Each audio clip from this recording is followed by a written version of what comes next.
All right. Well, it looks like we are live, ladies and gentlemen, and I would love to welcome you all to another episode of Who's Got Clout here on Clout Forum, which is essentially a podcast, conversational podcast. We bring on, interesting people that are movers and shakers on BitClout. If you haven't heard of BitClout and you're watching this live, because I know we've got a lot of audience coming in to see our special guest today, Mr. Paul OBrien. BitClout is essentially a decentralized social media platform. Well, actually, it's a decentralized blockchain that is being used to fuel a social media platform and mixing investing and social media, and it's a whole new world. So here at Who's Got Clout, we like to explore what's going on, where's this going, where's it come from, and what the future holds for us. So today we have a very special guest, Paul OBrien. How are you doing this morning, Paul? Fantastic, Mark. This morning is funny because I'm here in Austin, Texas, in the U.S., and it's 8 o'clock at night. So hello to everybody throughout the world with you there and me here. I think we take so many of these things for granted sometimes, Paul. Like I'm sitting here in Perth, Western Australia. It's 9 a.m. We're just saying, I just dropped my boy at school. You're on the other end of the day there in the past over in the States. And I got to say, Austin, Texas, there's a lot of, down here in Australia, we're hearing a lot of magic coming out of that place. I think Joe Rogan does a lot for getting that part of town known, but a lot of stand-ups. Everyone seems to be moving to Austin. So is that something you notice? There's something in the water, I'm sure. So I've been here about 11 years, 12 years. I moved here from Silicon Valley before that. And so, of course, there's this massive exodus from California now to Austin that has everybody in a tizzy. I moved here from California too, but a while ago, and I actually grew up in Michigan though, and so I like to point out that I found Austin and I found Texas because it was a lot more like Michigan, and it just drew me from the Midwest in the U.S. It drew me from California, and yeah, for the better part of the last 5 or 6 years, this place has just been exploding in growth and venture capital and entrepreneurship. And it's been fun to watch because it seems like people are starting to notice that it seems like Austin might have booms every 15 years or so. That the last big migration to Austin in Texas was about 15 years ago, and then before that, Right. there was a bit of a lull, and then way back in the 90s, there was a previous boom in this part of the world. So we seem to come and go in waves, and we're right in the middle of a big one. It's amazing watching the patterns, right? Like these fractals of like that kind of go through. You see it in business, you see it in trading, all these different things. So it's really interesting to hear in the migration as well of what's going on there. So what's it like? Just before we go into, because obviously you're CEO of MediaTech Ventures, you're doing all kinds of amazing stuff we want to get into. But what is it like on the ground in Austin with all this action going? Are people in Austin, are they happy to have this kind of boom going on? Or is it feeling a little bit like where are all these people coming from and a little bit of a protective feeling there? Yeah, I mean, be realistic about this kind of growth. We've grown in this part of the world easily 200-300% just in the last couple of years. And so if we're going to be realistic about the implication of that, there's a lot of people on all sides. Right? That growth is pressure. It's a strain. It's had a tremendous impact on traffic. It certainly is going to change the culture in good ways and bad, frankly. It's driving up real estate costs, of course, and the challenges that come with that. But at the same time, there are a lot of positives, right? I like to appreciate the fact that there are a lot of companies that are moving here, which means a lot of job opportunities, a lot of room to find a career. It also means a lot of fresh perspectives and new ideas coming into this part of the world, and where a culture can get disrupted and a culture can change. The fact is, when you mix people together, when you mix different regions of the world together, magical things tend to happen. And what's been fun working in technology and the startup scene in Austin is that in many respects we kind of liken this migration, frankly, to kind of coming to the new world. If you appreciate that analogy, coming to the new world in the 14 and 1500s, that it used to be that everything in tech was in Silicon Valley. And if you needed to raise money, you went to Silicon Valley. And to a great extent, they kind of decided whether or not you made it or you didn't. And that's not entirely true, but it was somewhat accurate. And so what's been happening now with Texas is rather amazing, because in a lot of ways, it's like people fleeing the old world. and we've got this massive migration, this massive immigration, frankly, right, from all parts of the world to Central Texas, to the center part of the United States. And what happened to the US when that occurred, right? You had this convergence of different ideas and different cultures and different ethnicities and different religions even, that sparked so many innovations and the industrial revolutions and the technology revolutions. That's the pattern that's fun to see about what's happening in Austin. That's the positive side, I think, if you embrace it, when something like this happens to wherever you might live.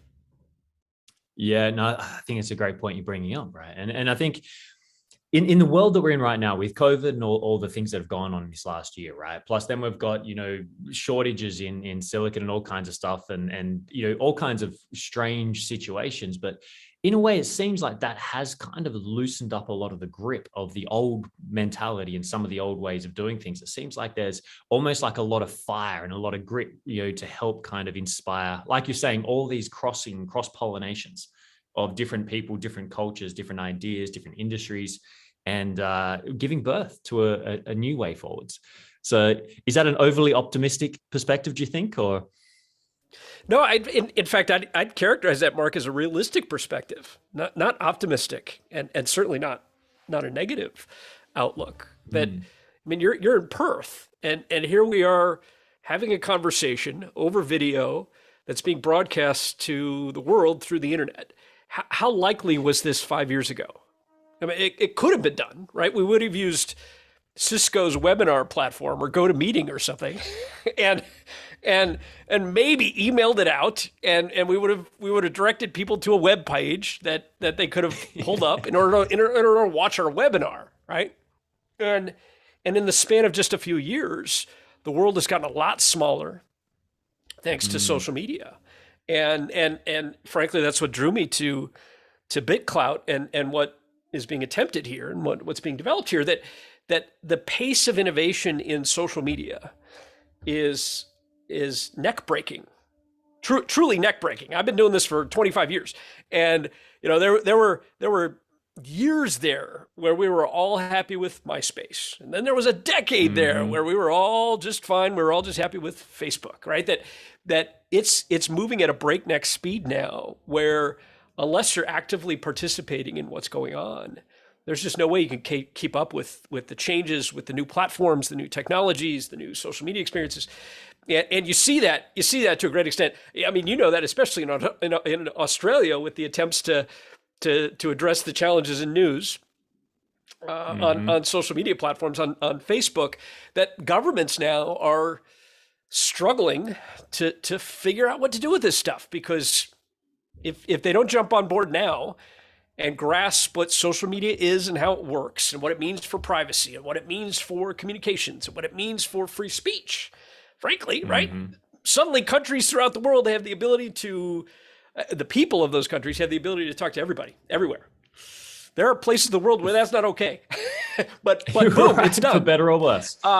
And so you've got governments, you got politicians kind of reeling with that and wondering, what do we do about this? Is it good? Is it bad?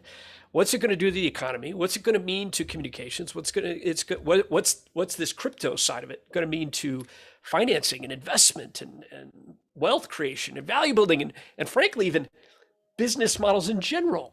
How much is this going to change e-commerce? And how much is this going to change just retail or buying airplane tickets? I mean, it's your mind definitely spins, right, as you try to wrap your heads around the implications. Yeah, absolutely. It's like there's a whole new reimagining of, like, I'm saying politics, economics, the whole thing is on the table right now, isn't it? To be reimagined, like with these new technologies that we have between blockchain and these different kinds of social medias, that it's a time to rethink, the structures, I think. Yeah. And that's why I love I love some of the more forward thinking, not necessarily thought leadership, but kind of consultative perspective, the big consulting kind of firms that for a while were talking about the digital transformation that enterprise organizations, big companies have to go through, right? You've got to go through a digital transformation, because if you're not online, if your website is static, if you're not using help desk software and a CRM, and that's generally it's referred to as a digital transformation, you're going to get left behind. And they were correct. They are absolutely correct. We're still seeing a lot of companies struggle with that and try to go through a digital transformation. But my point is, what I love about those perspectives is this notion that we refer to as Web 3.0, and then even Web 4.0, and trying to wrap our hands around how the internet in and of itself is just going to completely transform everything, just as it did with Web 2.0 and Web 1.0, right? Web 1.0, of course, was the ability that everybody had to create a website, which I grew up through. I'm in my 40s, and I built my first website in 94, 95, right? Nice. The fact that we then had the ability to put something on the internet and anybody in the world could get it immediately changed everything, and resulted in Yahoo and Google and Wikipedia and that kind of stuff. And then along came social media and changed it again. Now suddenly we can all talk to each other. And we're now in the middle of Web 3.0. And what's interesting is there's some discussion of whether or not Web 3.0 means decentralization, and what we're talking about on things like BitClout, or it means personalization. I think the jury's still out as to who wins that argument. Is Web 3.0? What's that? That's an interesting discernment between the two. Right. And bottom line is both are going to happen, right? But bottom line is Web 3.0, Web 4.0, the fact is in the next 10 years, our experience with the internet is going to be much more personalized, much more automated, and at the same time much more decentralized, meaning fewer people in control and deciding how it works and so forth, and in fact all of us having much more control and the ability to build on things. That again is just going to change everything. It's going to change culture. It's going to change society. It's going to change humanity in ways that we can't even really fathom yet. It's exciting times, Paul, beyond like anything I'd ever hoped for as a kid, because I was the same. I'm just turned 40 myself, so I'm an 80s baby. And I remember those first websites, right? Thank you. And everyone, complaining, sitting there, I don't need a website. What's this? This is a fad. This is and then watching how this has changed. I think those of us that grew up with it, like yourself, we kind of had a taste of something that was coming, and now watching it come into the world is pretty wild. Now, right. Paul, I want to jump in because, you're a fascinating human in general, and I could sit here and talk to you about anything in the world, and we could talk for hours on end, I'm sure, and hopefully we get chances to do that down the track. But one thing I'd love to ask you about right now is, for those people that don't know who Paul OBrien is, and they haven't seen your work and seen what you're doing around there, as you've got up on your back there, you're the CEO of MediaTech Ventures. So what's your elevator pitch for who MediaTech Ventures are and what you guys do, for those that haven't met you yet? Capital. Venture capital, if you will, but also corporate capital, as well as public capital, does a pretty horrific job of reaching the creative class, of reaching all of the people in music or film or podcasting or innovation in ad tech or news. That for the most part, capital is still tied up in major startups, major innovations. Or the big companies, the big media companies, right? News Corp and Disney and Warner and Spotify, and bless them for the impact that they have. But the fact is, our economy is moving to a much more creative class-oriented economy, what we refer to as a gig economy, whereby everyone has the opportunity to create and produce and hopefully monetize that, which means that we've got to move the money much more effectively. MediaTech Ventures sits in the middle of that. We're a data company.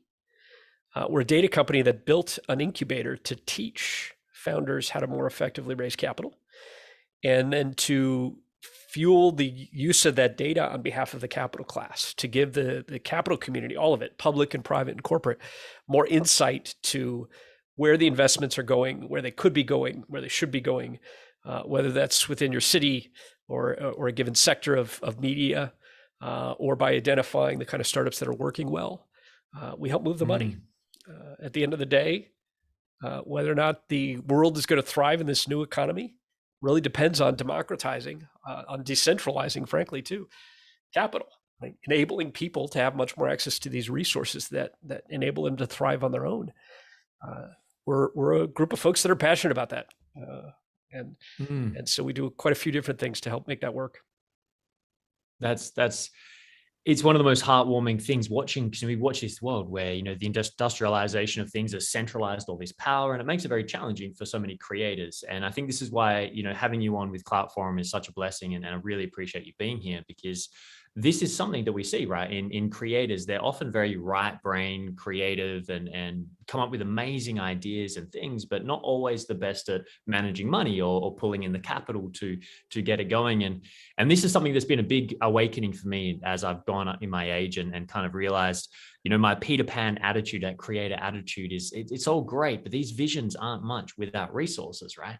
You need some resources to build, you know, even if we're talking, you know, in the old times living in a forest somewhere, you still need to get your wood, you need to get your rocks, you need to get something to build with, right?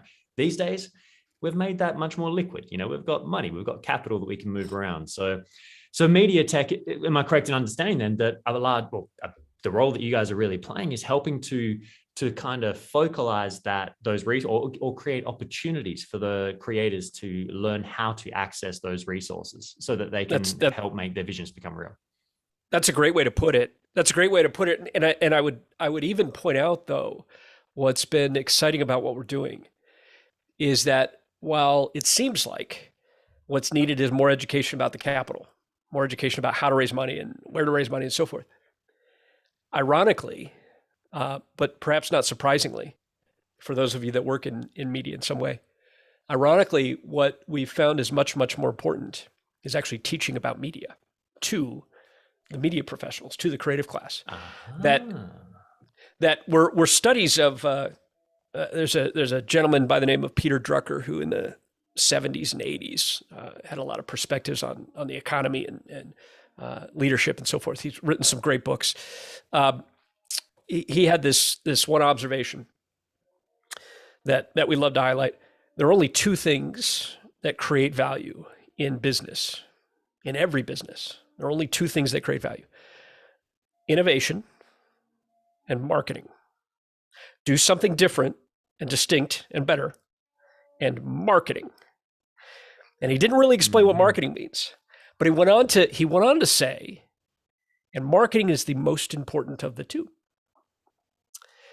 And what's happened in the last 20 years with the advent of the internet is that the pace and the way in which we do marketing has completely changed as well, right? We used to, long time ago when I was a kid, right? You did focus groups, you talked to your customers, you sent out direct mail, letters, right?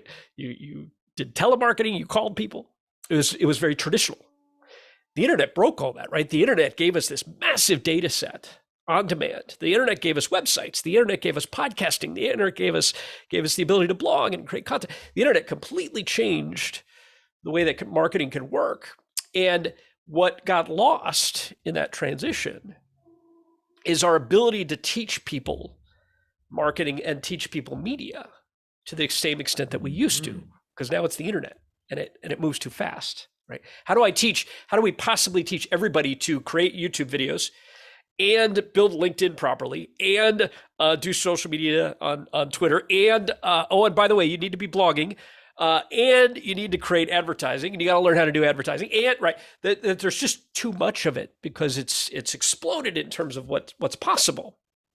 And so what's exciting and where I'm optimistic, maybe too optimistic, is that even though we focus on the media sector, the fact is every company has to be investing in media and technology. Media and technology are marketing and innovation. Right? When you've figured out your market and you want to develop your audience and start to sell something or start to nurture your customers, with what and through what do you do that? Through the media. And so media is part and parcel with what we're talking about in marketing. And of course, technology and the changes in technology refer to innovation. And so we like to point out, for example, that even Coca-Cola is actually a media tech company because they bottle sugar water. But what they really do is they create wonderful commercials like McDonald's. They create wonderful commercials that enamor us with how exciting this brand is. And if you don't do that, if you don't know how to do that, if you don't know how to do that well, Nobody knows who you are. And so it doesn't matter how cool your product is or your startup is. It doesn't matter how great your service is. If nobody's talking about it, nobody knows about it. Absolutely. You make me think, I've been thinking a lot about this over the last days. I used to be a bartender once upon a time, right? Performance bartender, play, Tom Cruise style, flipping bottles and the rest. No, you weren't. Were you really? I was once upon a time. I was in the circus too. All right, you're hosting a group virtual happy hour, and I want to get you on camera doing some moves with us. I'll have to warm up. Yeah. And one of the things, because I'm helping my friend that's got a gin distillery here, and he's got a beautiful bottle. He's done the branding, he's done the product, he's done all this incredible gin, right? But he's so busy in the production, he's not sure how to get it out there. And so this is something I've been thinking about, marketing, the importance of this. And so I've been helping get it out and about. And it's a conversation I've had a lot with bartenders and people is, I remember distinctly pouring all these amazing drinks, these amazing cocktails. And a lot of the time, if you tasted them behind the scenes, they're pretty average tasting drinks. They're not fantastic. But it was the story that went with the cocktail that the bartender was showing. It was the performance. It was the colors and the image and what it looked like, right? It was all of this that created the experience. And then I would watch people drink that same drink and I'm sitting there going, oh, that's a bit. And they're like, oh my God, this is delicious. I love it. Give us 10 more, right? And it really just points to how important this marketing side you're talking about is, that to really help people to see the value of what you have, right? Which... And if I could point it out, because I don't want people to miss this, marketing is not the advertising. It's not the promotion of that gin. Marketing is understanding how to create that experience that people want so that you're able to sell watered down, poor drinks. Why? Because people are there for the experience. They're there for the experience that, maybe likely the bartender or the bar owner didn't actually do the marketing to know that they needed to have that kind of experience. But inherently they did. That's what marketing is. Inherently they knew that they wanted to create something that was more meaningful to their customers. That's why casinos can sell watered down drinks, because you're not there for the drink. You're there for the experience, right? That's why when you find a great, I'm Irish, right? And the best Irish pubs in Ireland, the culture is known for the fact that the bartender is a conversationalist. That the best experiences in a pub are having the conversation and getting to know people and getting to know your neighbors. And that marketing is a matter of, hence Drucker's point, right? The most important thing a business does is figure out what people actually want and deliver that. That's the process of marketing. Advertising and promotion, that's just something we do once we figure it out, right? Then we go tell the world. And I highlight that, Mark, because you kind of touched on it. I want to make sure people realize that most startups, by the way, most ventures, most business people, most entrepreneurs fail because they think marketing means promoting. And so they develop their initial product, their MVP, minimum viable product, if you know the startup language. They get their thing off the ground and then they go promote the hell out of it. And like, I'm doing marketing, but it's not working. You're like, but did you actually talk to anybody to create something that they actually want? Or did you just build what you wanted? And now you're running Facebook ads hoping people sign up. You didn't do marketing. You just started promoting the damn thing.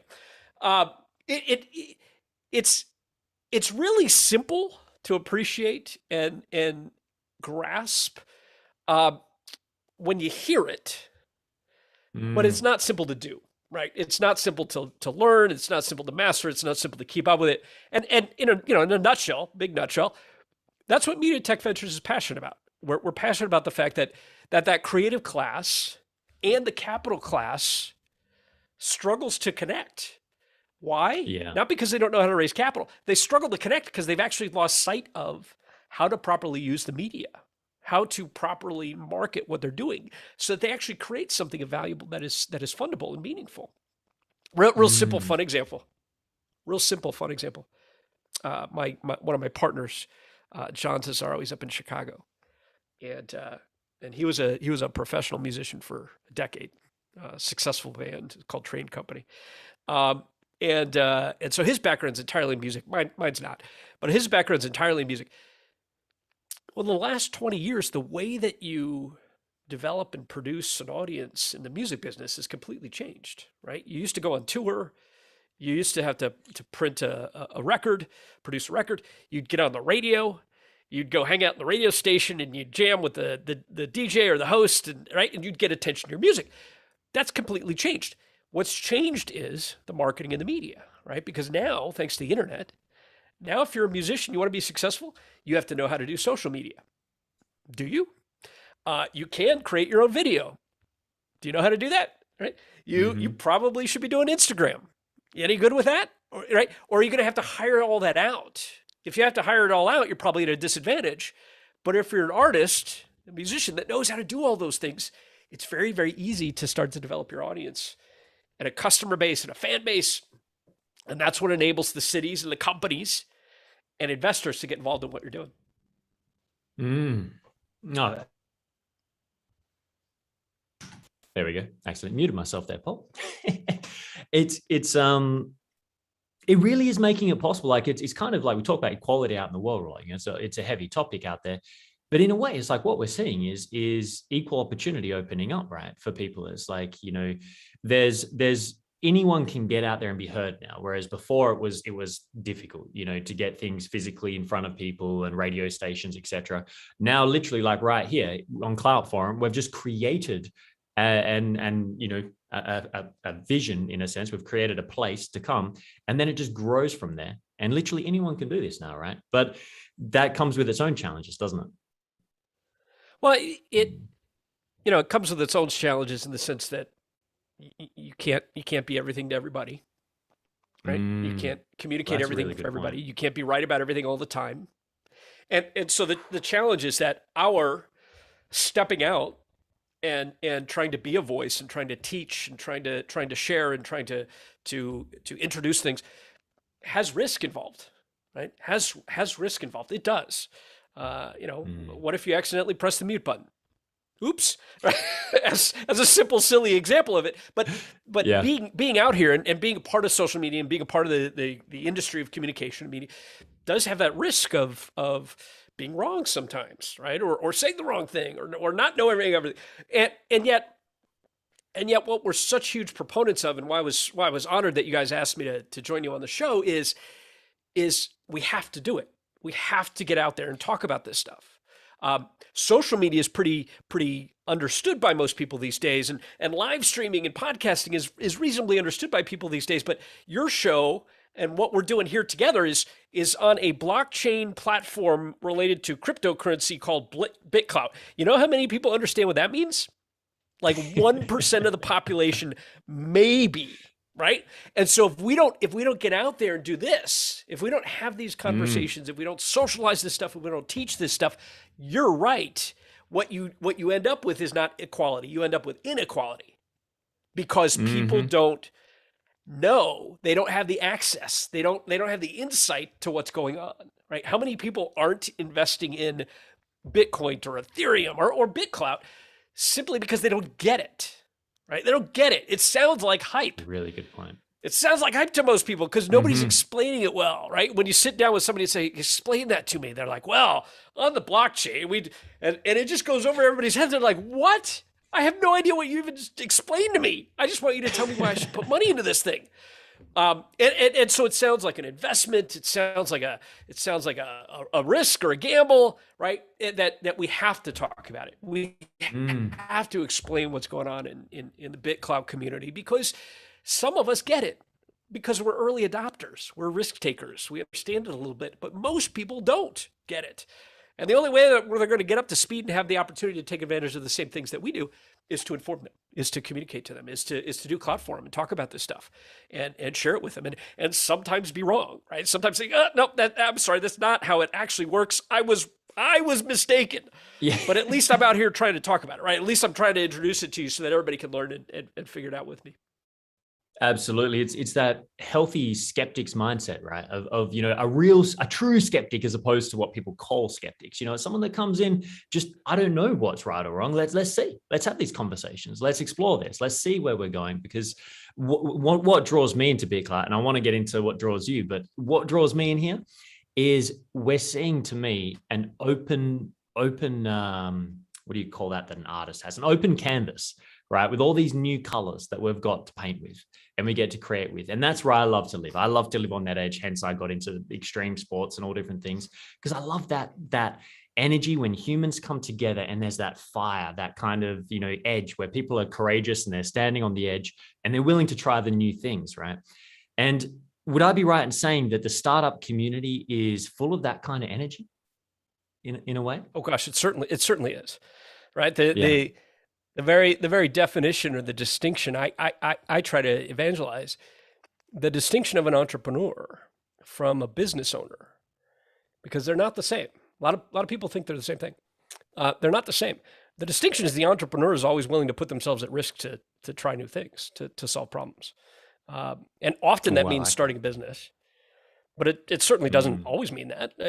I find most entrepreneurs are people just working at schools and in politics, and they're entrepreneurial people in all walks of life, and it's this psychological tendency, it's this personality trait that some people have.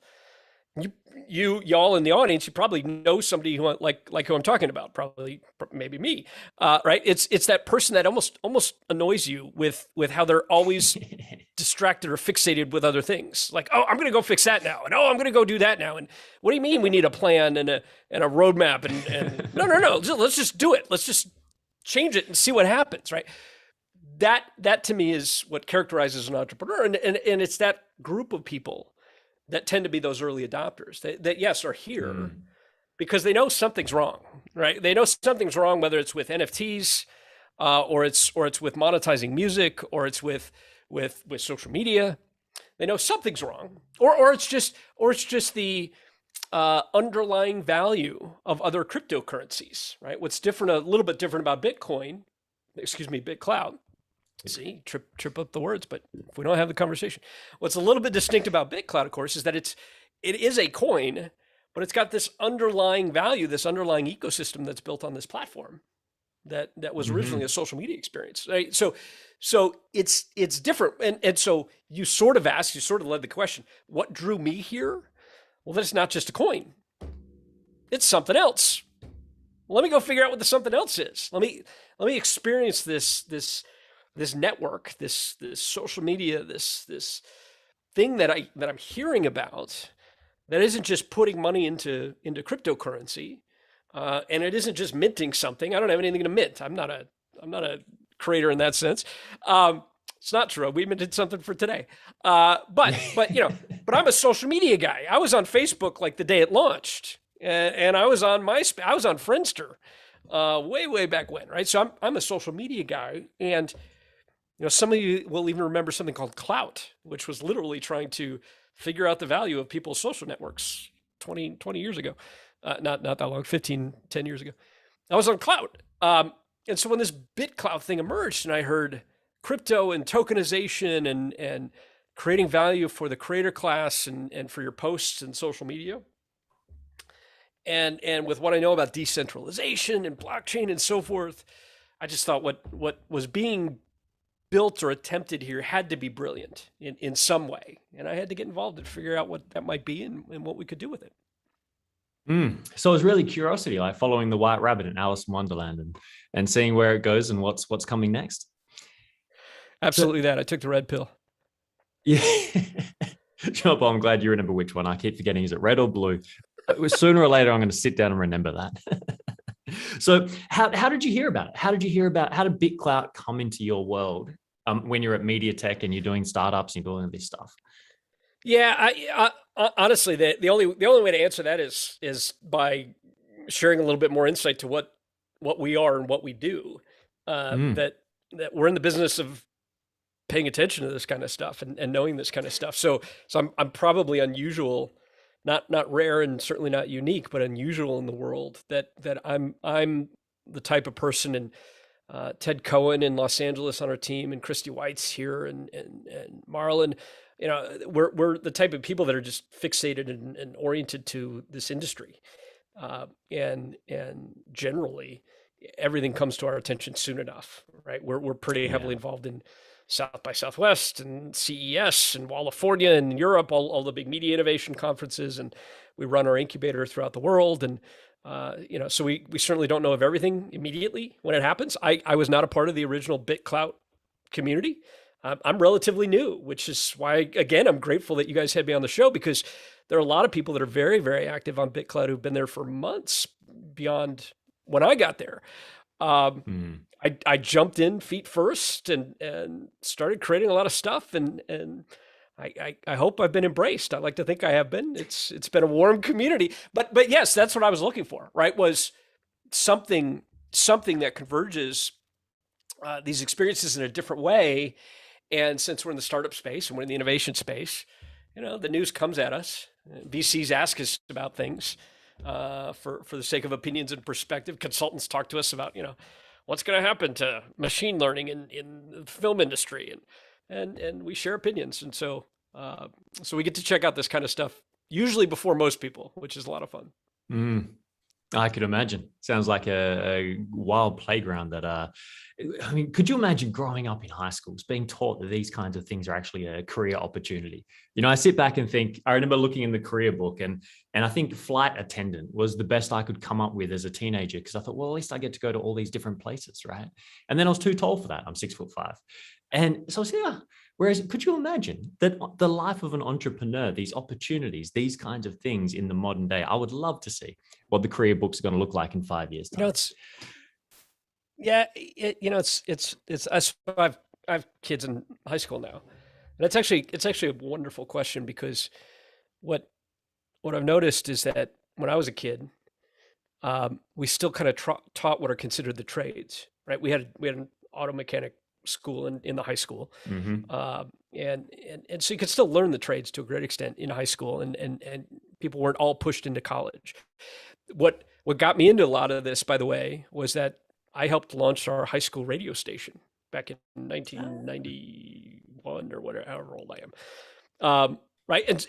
And so back then we did teach this kind of stuff, right? Not the kind of stuff we're doing today, but we did teach this kind of stuff. If you want to learn how to run a camera and get into television, we had a room at our high school that was for the broadcast club, right? And unfortunately, as the internet emerged, so around 2000, as the internet emerged, 2010, we made this massive push into everybody should go to college. Everybody's got to go to college, and the career planning, career trajectories for kids changed, and we not we, because I don't. A lot of people like to think that was the right thing to do. I don't think it was the right thing to do. I think the fact is, most of us work in the gig economy. Most of us want to learn trades. The trades have just changed, right? Now they're in robotics. Now they're in web development. Now they're in app development, right? Those are our new trades. And at the same time, we still could or should be teaching radio in high school. Why? Because it's podcasting.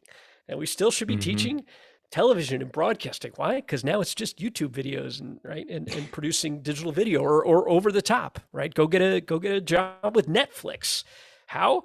Go learn how to produce television, produce video when you're in high school.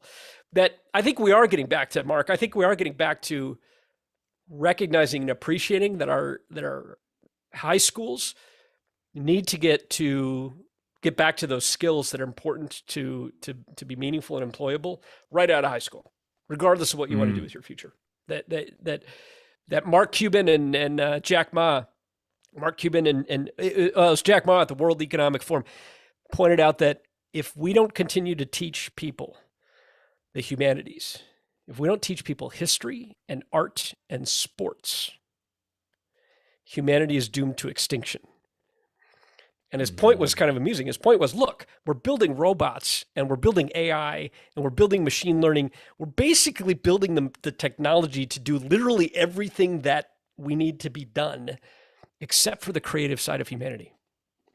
If we don't keep embracing and supporting the creative side of humanity, learn from your history, compete through sports, and practice art, then we're dead. We're done. Because the machines will just take over and do everything for us, and we'll end up, like the Wall-E movie where we're up in a spaceship somewhere, fat and happy, while we cruise around and the Earth is done. We'll be out on Mars with Musk. Yeah, right. uh, I hope so. Actually, that'd be pretty cool, frankly. It wouldn't be the worst way. It wouldn't be the worst place to end. That's for sure. But it's a really good point, because this is something with BitClout. And by the way, if you're hearing this for the first time, BitClout is BitClout. Because Paul, like you've already pointed out, sometimes people go Bitcoin, BitClout, or BitClout, BitCloud. They think it's like a cloud, etc. And BitClout, and clout essentially meaning influence, right? It's like, who's got clout? If someone's got clout, they've got influence. And so BitClout, one of the things that I've been watching, and again, one of the things that I'm super excited about is this topic you're mentioning right here, is with all the automation coming in, with all of this kind of AI and the rest coming, people are talking about universal basic income. And then, there's that old argument, what are people going to do? They're going to get bored. And it's like, I think that's underestimating the human condition, the creative impulse that's natural to a human, right? And what I'm seeing with BitClout, what got me excited is it feels like it's the beginning of a new mechanics that are enabling creators to be able to come forward and monetize creativity in a whole new way. And because I agree 100%, Paul, this idea that if we let that creativity fall away, in the end, when everyone is able to get, a t-shirt made for 10 cents because it's done AI, it's done, with automation and the rest, super easy, super simple, all this stuff is going out, everyone can afford to get it now. Getting a handcrafted, like I'm wearing a Bits Today shirt, doing a little bit of cross promo here for ASG and the crew. For example, this shirt was made with human inspiration, human creativity in a small run, limited edition, and created, by I'm sure they got it done in a factory, but in the future, I'm sure we'll see a lot more artisan stuff, right? Now, how valuable is handmade artisan things going to be when that time comes, And it's that last point that I'm particularly excited about, that we've gone through, thanks to the Industrial Revolution, thanks to manufacturing, we've gone through an era in humanity when everything in our home is prefab and plastic and the cheapest possible thing you can get thanks to Walmart's machines. And we've lost sight of the fact that what we love is the handmade. Right? Forget the media-oriented handmade. What we appreciate and love most are the handmade shoes, and the tailored clothing, and the piece of art that sits in our living room. That's the stuff that we appreciate most. And the challenge is we manufacturing and prefabbed and plasticked the economy so much that everything else is so much cheaper. We've raced towards consuming all of that stuff, and we've not enabled the creator class. We've not enabled the creatives to monetize their work as efficiently and or effectively. And we need to. We can. You're right. There is a bit of tension about what something like BitClout is doing, because you've got folks arguing that, hang on a second, we're monetizing the individual. We're putting a value on the individual. And the irony I find in that is that on the other side of the coin, that's exactly what we've been saying we need to be doing for decades now, right? Why do we have to work for the corporation? How do we fix the fact that the artist isn't making money? How do we make sure that the musician gets paid the most because it's their music? Why does it all go to the label? Well, the answer is this kind of stuff. The answer is the fact that we have to democratize access to the capital. You have to tokenize the individual. You have to enable a distributed way to finance things. You have to build an experience like BitClout that says, look, Paul is worth this because this is the work he does. This is what he's creating. This is what he should be valued for, as opposed to me having to get or acquire that value through a job, right? As opposed to my having to get that through an employer. Why can't I get that myself? Well, I can get that myself. That's what's happening here. And it's exactly what should be happening. I think you're seeing a lot of reservation, a lot of hesitation with the idea because we're disrupting the financial markets. We're disrupting the way employment works. We're disrupting a lot of the way the traditional business models in the media industry and the art industry work.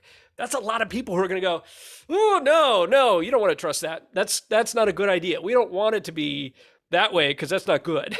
Well, they don't want it to be that way because all the money flows to them now.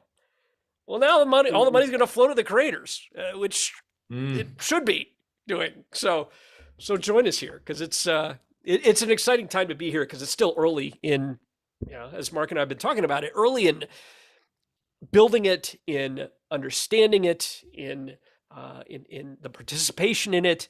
And what's neat about what I've noticed the BitClout team is that they're listening to the community and they're releasing enhancements and changes and new features.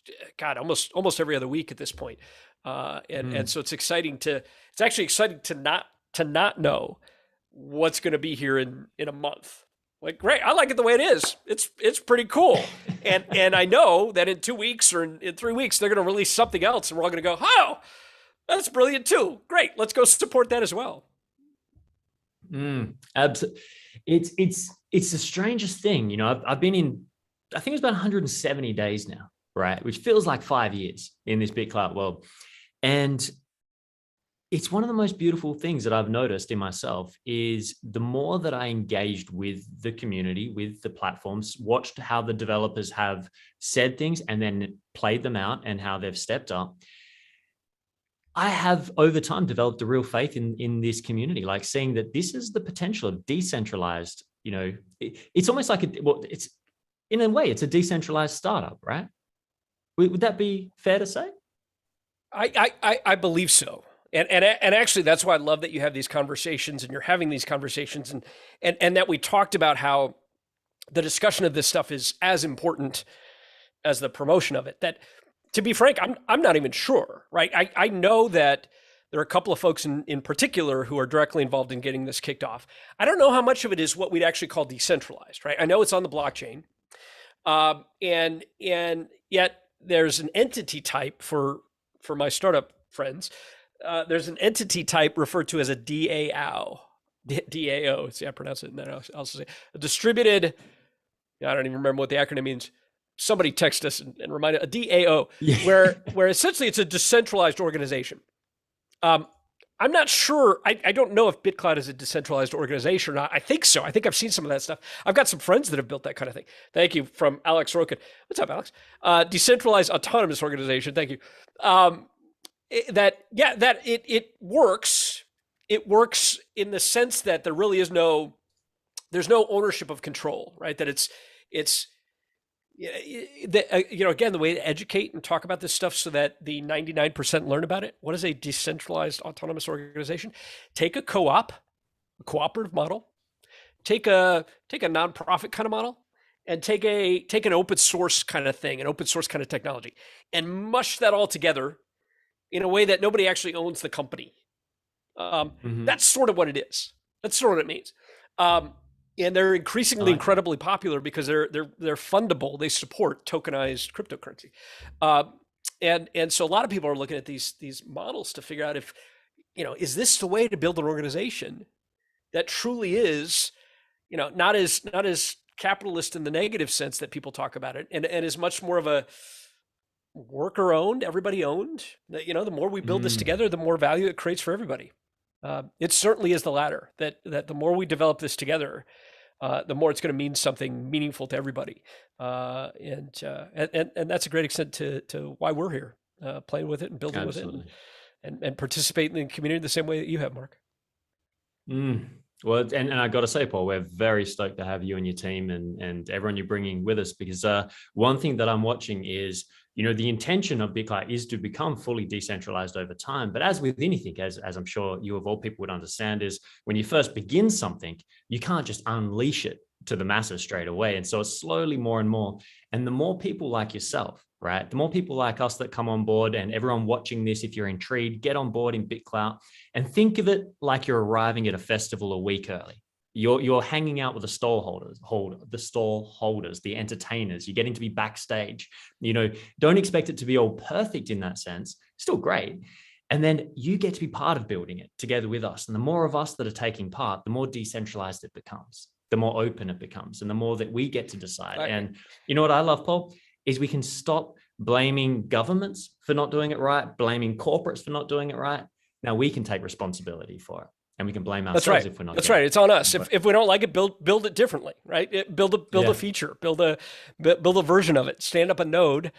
It's referred to as a node on the blockchain. Stand up a node and build something independent on it, right? That's exactly right. I loved your I loved your concert analogy, hanging out at a concert, because when I moved to Austin, Texas, somebody said, "You're going to love it here because this is the only place in the world where you can go to a concert, ACL, Austin City Limits, that's Austin City Limits Theater, by the way, for everybody who's kind of interested or fascinated with Austin City Limits. And that's Willie Nelson right there. You can go to a concert in Austin. It's the only place in the world where you could show up in flip-flops and a t-shirt, stand next to a guy who's in a suit, next to a guy who's in cowboy boots and a cowboy hat, and a guy next to him wearing a thong. And you'll have a little bit of whiskey, somebody will have a shiner, and somebody will be smoking weed, and you guys are just going to have the best time of your life, and you're going to get along like you've never gotten along with anybody. And it's absolutely correct. It's absolutely the perfect way to describe. I'm pointing it out because it's the perfect way to describe not only Austin, but yes, to describe what getting onto BitClout is kind of like. That there are investors there. There are the CTO and founder of HubSpot is pretty active. He's here. Very true. And at the same time, there are artists, and some of the art that I've seen is way out there. There are absolutely a bunch of adult stars as well. I've seen some of those folks trying to figure out what to do with this experience. There are musicians. There are a lot of startup entrepreneurs. It's exactly that narrative of going to a concert in Austin and just being a part of the community and the culture and making of it what you want, making of it what you will. If you're positive and you participate and you want to live life, this is a pretty damn good place to be on the internet because it's just a representation of all of us. Paul, I think you just did the mic drop moment right there. I think that just summarized everything beautifully. Hey, look, Paul, I could talk to you for hours on end, but I know Alex has got some questions, and I have to be very conscious of the time because otherwise I can sit there and eat it all up. And I know we've got you for a bit of time here, so thank you so much for being here. I'm going to hand over now. Alex, have you got a few questions for Paul? And then after we do a couple of questions with Alex, we've got a little competition. So if you're watching this live, make sure to stay tuned in. We've got a little NFT competition that MediaTech Ventures and Paul is going to announce after this. So Alex, how you doing? Yeah, thank you, Mark, for giving me a floor. Paul, I'm going to dive deeper on your personality. So we are going to switch the topics from tech and blockchain and BitClout and everything else, and we are going to talk about you. So my first question is about your leadership position. So you are creating and maintaining the whole industry in Texas, I'm sorry for my pronunciation, in Texas and Austin. And it's a great responsibility and honor to be in this position. And one thing what people don't see and get is how hard it is to be in this leadership position. What does it mean for you to be a leader in the industry, and how you manage this kind of burden or pressure, if you feel one at the first place? I think anyone who says they don't feel a burden, Alex, is lying. Thank you for observing it that way. That I am trying to be a bit of a leader in this part of the world. It absolutely is a burden. What does it mean? I think it means humility, right? It means being comfortable with your own mistakes and being willing to share those mistakes. Because, if I'm 45 and I've been working with startups for a long time, if I'm making mistakes, you certainly can too, right? Everybody, right? That there are no right answers, and I'm not going to pretend there are. I've got experience to share, but I certainly don't have the answers. It wouldn't be innovation if we all knew the answers. The whole point is that we're trying to figure out how to make things work that don't. And I think it's also a tremendous amount of sharing. And leaders do that in a host of different ways, right? Whether it's sharing mentorship to future leaders, or it's sharing knowledge, or it's sharing resources, right? That I think we have a responsibility to enable other people to be successful. And the way that I do that is I write a lot. Mhm. And so I've written thousands and thousands of articles about venture capital and entrepreneurship and at my blog and so forth. And then the third thing I think, Alex, actually brings it back together. Mhm. That, humility, be comfortable with your mistakes, share a lot. Mhm. But then the burden of that is, it absolutely is, everybody.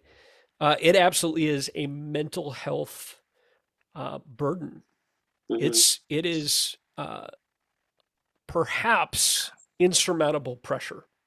Mhm. It's why you see really notable, successful leaders like Elon Musk, truly Elon Musk, crack on occasion, right?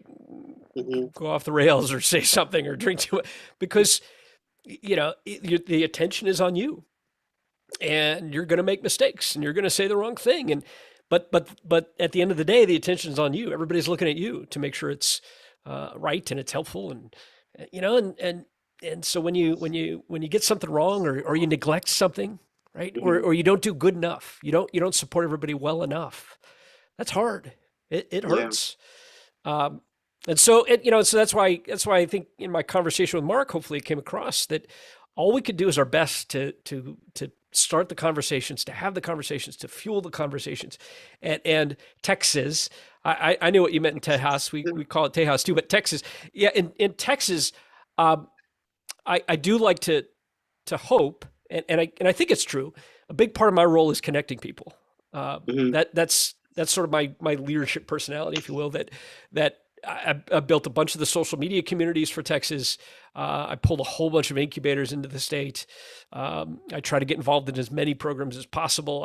I'm a super connector personality wise. If you look me up on LinkedIn, everybody, or BitClout, I like to connect with everybody because I think you should have doors open.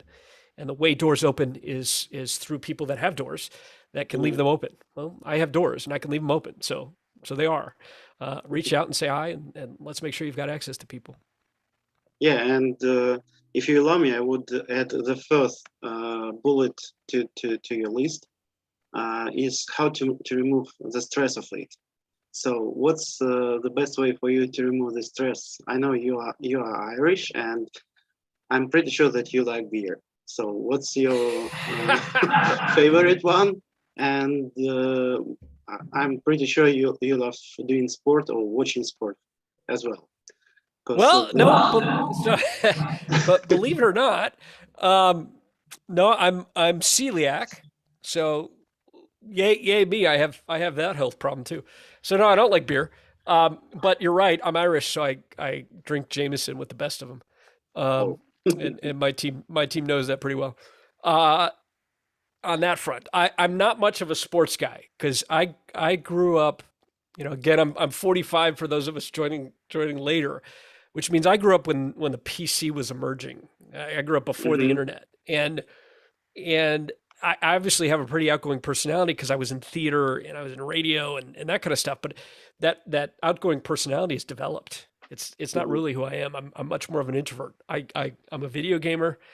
yeah, And I built my first computer and I built my first website. I taught myself how to write HTML and I built a website. That's how I manage stress. Is I like creating things. I like messing around with my own website. Like people see my own website and believe it or not, if you look at it, yeah, I built that. I can't code anything. I can't code squat. I built the whole thing all by myself. Uh, because I like figuring that kind of stuff out. I like cool. just I like testing things. So I'm a startup guy. I like throwing something up and I don't care if it doesn't work. I want to see what happens. Right? I want to learn from it. And so it's ironic perhaps, or it's a great coincidence that I manage stress by doing my job, by Oh, doing the thing I love to do, which is writing and helping startups and building things. I guess I got yeah, lucky in that regard. that's so awesome when your desired job meets your actual job. Right. Precisely. It's cool. So speaking of PC and video games, are you a PC gamer or console? PlayStation, Xbox? Well, because I now work all the time, I'm not as much of a PC gamer as I used to be. Uh, Mhm. but I was, growing up, I was I would play Civilization for an entire weekend. Wow. I know my Civilization fans know what I'm talking about. I was a huge SimCity guy back when SimCity was good. I love turn-based strategy because I like the chess element of creating some things. That said, kids came along, and consoles came along. I had the first Nintendo, so I guess there's a bit of a console, but more so a matter of time, right? I can turn on. We got a Switch. I could turn on, Mario Kart with my kids, and we could play a game for 10 minutes. You can't really do that with computer games, right? So I've definitely switched to more of a console guy. I'm a Call of Duty guy. I'm not a big mobile game fan because I think mobile games try to gamble and monetize you too much in ways that I don't really care for. So PC when I have the time for it. Nintendo, I suppose, is my lead with some COD thrown in there.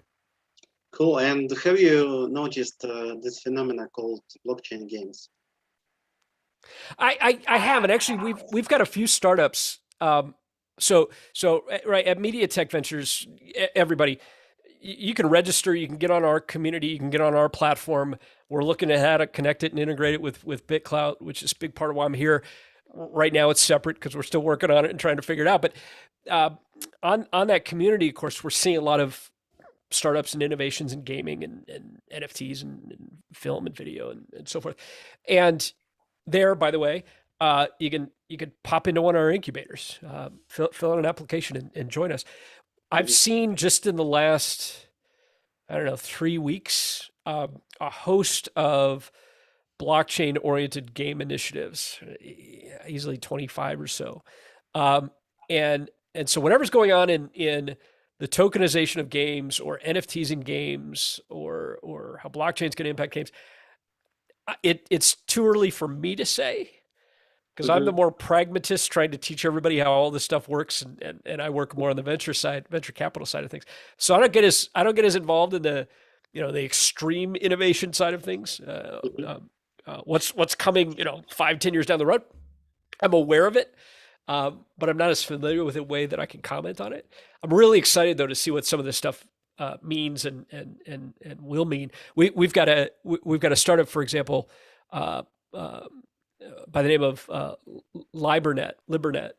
It's an NFT book publishing platform, and since I'm an author, I'm a big fan of what they're doing because they're trying to essentially enable what BitClout did for social media for the book author, right? Let's see if we can't enable the book author to publish their own stuff, mint their own stuff essentially, right? And then retain ownership and monetize it. So I'm seeing it. I think the point is I'm seeing it in some ways that I'm personally more familiar. While I'm a gamer, I'm not a game developer. So I'm not as familiar with how the game industry works in the same way that I am the publishing industry or the advertising industry or the social media industry. Or the news industry. Those are my media spaces. And then I got a great team of folks who are in gaming and film and music and other sectors. Cool. So speaking about extreme innovations that you mentioned, it seems to me that many innovators love doing some extreme sports. Are you doing some extreme activities? Parachute, something like this, parachute? Yeah, like that extreme? No, I bungee jumped once. I have a terrible fear of heights. I'm never doing that again. I've done helicopter skiing. That's pretty cool. And incredibly difficult unless you're an exceptionally good skier, and I'm a good skier, but I'm not a great skier. But it was a blast. No, I don't do many other extreme sports. You've got an Australian here that is sitting here trying to process helicopter skiing. Like, what does that actually mean? So I grew up in Michigan, where the highest elevation is something like 300 feet. I don't know what that is in meters, but not very big. But of course, a lot of snow. So you learn to ski in Michigan. Well, eventually, if you have the opportunity, eventually you make your way to the Rocky Mountains, in Denver or Utah or Tahoe, right? So just literally some of the best skiing in the entire world.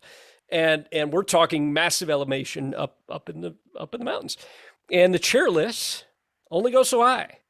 And so, yeah, it's exactly what it sounds like. You get in a helicopter and they fly you up to the peak, and you jump out, frankly, not from too high, but you jump out with your skis on, and you hit 10 feet of powder and hopefully make your way down the mountain without starting an avalanche. It's incredible. It's wild. It is a lot of fun, but a lot of work. Yeah, I've just seen those activities on videos. Never thought that anyone can do it without professional preparation for it.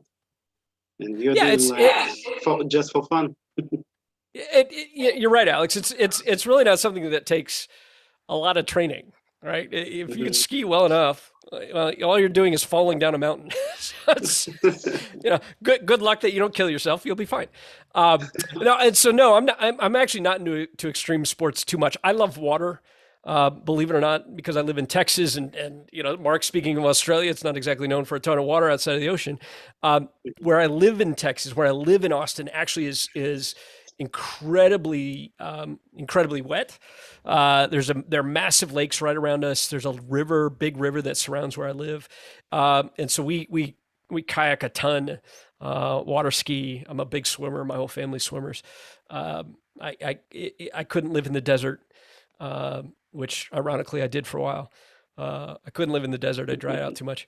If I had my way, I'd have that glass of Jameson and an umbrella on a float in the middle of the ocean, and I'd just chill there for a day. Good choice. So this is all that I have for now, but of course I have much more questions to discuss, and you have such a great personality. So you're both very smart and very wise in terms of all technical stuff, and you have a great career and experience in media, in venture capital, and from other side you are a very sport guy.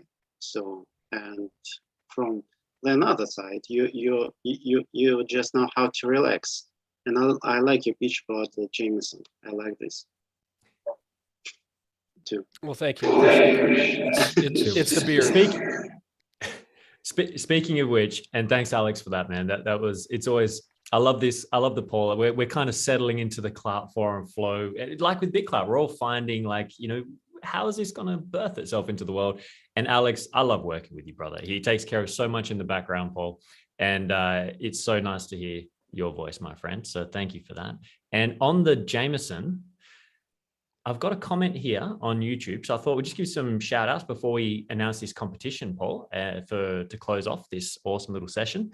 And so Marlon Montgomery has said double Jameson for Paul. So there's one shout for you there. We've got Maxter tuning in. Who else have we got here? Paul Burke, big shout out. Paul's going to be our other Paul, our other BitClout Paul, is going to be joining us next week. So Paul Burke, that's right, coming up next, having you on. Right, yeah, it's going to be awesome. I'm too. Fantastic. And Daniel Gonzalez, Mod Tech Labs. So we've had a few people tuning in live that have been just dropping some things in YouTube. Great to hear from you guys. Anyone watching the replays, feel free to comment. We're still going to go back and see those as we go forward. So we keep the conversation going. But now, Paul, we need a little drum roll sound effect. How about we announce this competition? Wait, just a moment, guys. We have Rome. As far as I understand, he's got something for us. Yes, Rome, beautiful. So Paul, Rome, who's coming on now, is an old friend of Clout Forum, and we met in the early days of BitClout. He does these drawings. Let's see, can we, have we spotlighted that, Alex? So Paul, I'm zooming in. Rome does these paintings of our guests live while you're being interviewed and captures the essence. You did not. That's incredible. Now let's see, is that showing up on the live stream? I'm about to say, there we go. Yeah, I do it live while the interview is going. I start at 9 when you guys start, or just shortly after, because it usually takes me a while to get some sort of canvas on the wall. But yeah, it's done it's your background. Like there's the mic and the tree behind you and that little building. Yeah. That's fantastic, man. I won't be using this kind of canvas again, though. I don't like this canvas. But That's It looks brilliant, though. incredible, man. I do them while they're live for Clout. Where are you based, Rome? That's incredible. I'm in Buffalo, New York. Right on. Cheers. Great to connect with you. Thank you for that. No, That yeah, is so absolutely. cool. I enjoyed listening on the interviews and everything, and this one was a good one. Appreciate that. I mean, Mark, thanks for bringing that up, because this is what we're all about. This is why we're here, right? It's enabling us to be ourselves and be creative and getting that out in the world in some way and connecting with people. So, Rome, cheers, man. Thanks a lot. That's Austin City Limits Theater in the background, by the way. That building that you mentioned. So very cool. Captured so beautifully. Absolutely, Paul. And it's like you said, it's this opportunity where all these different types are all mingling together, and we're just seeing what grows out of that and embracing it. And that's what I love about BitClout, is it's really, the community is really embracing people from all different spectrums coming together, right? And we're all just curious, and it's been fantastic. All right, my friend. So what do you reckon? NFT. So what are we doing? Yeah. So what are we doing? So we run a startup incubator. And we're in the media business. So we've done shows on occasion in the past where entrepreneurs have the opportunity to elevator pitch. Elevator pitch being like 30 seconds at most, not a full demo, not a big Q&A about what you're working on. Like, go 30 seconds. What are you working on? And that's it. And the show tends to be pretty popular. So we had a great conversation with Alex and Mark, and we thought, you know what? Let's do that here. Let's do that with the BitClout community. And so what we're going to do is we're going to mint, we have minted already on MediaTech. So username MediaTech, 10 NFTs that are effectively 10 seats on the first show that we're going to do. And the bids start at $0. Why? Because we're not doing this to make money. That's not the point. But we wanted to mint an NFT, and so it's got to have something associated with it in that regard. And all you got to do is bid for a spot. You bid for a spot. When you own the NFT, you're going to get a spot on the show. And what we're going to do is we're going to pitch your project or your gig or your startup. Okay? There were 10 spots. We'll do it live. And so you're going to get a cold read. You're going to get cold feedback, right? In the sense that live, we've not read it until right now. We're going to read it off and we're going to let everybody know what we think. Here's really why I hope it's valuable for you all and why it's been valuable for a lot of people in the past. I'm going to invite 3 venture capitalists to participate in the show with us. And actually, I've already done that. So I may as well share it with you. I've asked the Creator Fund team to join us. And so they're graciously going to get involved and listen to those pitches and share their thoughts. The Creator Fund team on BitClout. I've asked Tiana Lawrence, who isn't on BitClout as far as I know, but Tiana Lawrence is the author of Blockchain for Dummies and an investor at Lawrence Innovation. So Tiana's going to join us. And I've asked Dustin Byington. Dustin is the founder or co-founder of Austin, because I'm in Austin, of Austin Blockchain, and a fintech platform, a founder of a fintech platform and an investment platform called 212. And so those are going to be our first guests for the 10 elevator pitches that we'll do during the show. All you got to do is grab one of those NFTs at MediaTech. And of course, I've shared it on Paul OBrien, and Clout Forum is going to share it as well. Grab one of those NFTs. When we get to 10, or when we're satisfied that we got 10, we'll close them all out and we'll pick those 10 folks to be in the first show with us. Here's the other hook and the other benefit. We're, of course, going to promote that, not just throughout BitClout and that live show with Clout Forum. We're going to promote it as well to our MediaTech community. And so we've got an audience of, 100,000 or so across social media channels that we'll live stream the show to. That will get your idea or your project or your startup in front of a pretty sizable audience and a group of investors who are going to give you some pretty good feedback about what you're working on. And now, as you can see by reading what's on the screen, as you can see, certainly be prepared for positive and negative feedback, because it's going to be a cold review. It's a really neat opportunity, and what we encourage everybody to do is, give advice, give even some of the hard feedback, like, I'm not sure that thing is going to work out that way. Maybe do this instead, or try this instead. It's really meant to be positive, supportive, and critical feedback at the same time, in front of an audience and in front of investors, so that you get as great an opportunity to get something off the ground as we can possibly help you get. Grab one of those NFTs and we'll take it from there. My cheeks are hurting, Paul, from just grinning, like hearing this. It's everything that you said in the beginning. We talked about, creators and, getting that, understanding the media and the conversation, and being able to actually communicate, so that they can actually turn their vision into a reality. And this is something that I know myself personally as a creator, and many others, we're not always that great at, because we're so in our own vision. We see what's amazing, but it's easy to forget what it sounds like on the receiving end when you're trying to talk about it, when you're trying to share it. And so this opportunity to have not just yourself, but also these other amazing people. Thank you so much for putting together what you've done here for the community. Like, this is huge opportunity for any of you creators out there. If you're on BitClout, then you've got an entrepreneurial, bone in your body that wants to be stretched, right? You've got something you want to get out there. And if you really are ready to do the work, then I can't think of a better opportunity for somebody who really wants to get it out there and make it, to get the feedback, which is going to help you get over that step, and to be seen, get this kind of exposure. This is worth a lot, Paul. It's pretty priceless. So thank you so much for putting this together. So again, there's the NFT you can see on the screen. We will be sharing the link. You can go straight to @MediaTech. So MediaTech on BitClout. We're going to be sharing it around. Paul's going to be sharing it all around the place, not just on BitClout. So please do get behind this, share these posts everywhere you can, get it out there, because not only is it giving an opportunity for the NFT winners to get their pitch looked at and a chance to really elevate their game, but it's also going to give a lot of exposure to BitClout and help a lot of people discover the magic. They're going to get to see the power of BitClout and its community in action through this competition with MediaTech Ventures and Paul and all the other crew that are coming on. So I'd love to see all the support we can throw behind this.